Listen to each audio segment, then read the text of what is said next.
So, is there anything I regret when I think back to playing professional baseball?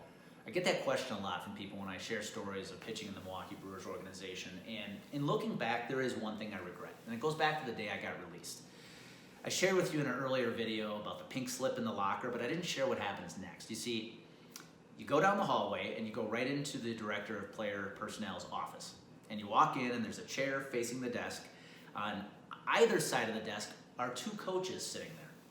And later when I had a chance to digest it, I realized why the coaches are there. They're bodyguards. I mean, if you release a player and he snaps, you need someone to protect the director of player personnel from that player. So I had a chuckle about that months later. But at that time, the director of player personnel looks at me, of course, right away is telling me I'm being released, I'm being cut. But the next thing he does is he pushes a piece of paper across the desk.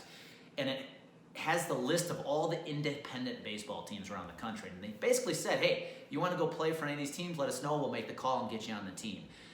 And I kind of wish I would have taken him up on the offer. Instead, I said, you know what? Thanks. I've got my degree from the University of Wisconsin-Milwaukee. I'm ready to go into the real world.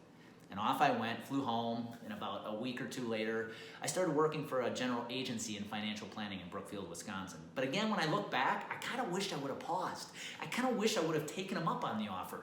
I'm 22 years old. Go have some fun, play some independent ball. Who knows? I could have been signed by another major league team a year or two later. But instead I panicked and I said, I lived out of fear and I said, I gotta get going right now. The advice I'm giving you and the reason I'm sharing this is pause. The universe, higher power, whatever you want to call it right now is telling us all to pause. Enjoy the time you're spending with your family. Enjoy the time you're spending with your kids, with your pets, whatever. Enjoy those small things in life we take for granted because you will never get them back. I will never get that chance again to go play independent ball, to travel the country, and maybe have a chance to be re-signed.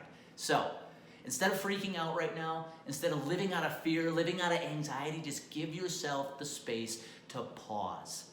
Because I promise you, when we get back going, when your life speeds right back up, you're not going to regret the fact that you took the time to pause, to hang out with your family, get to enjoy those little things a little more than you ever have before.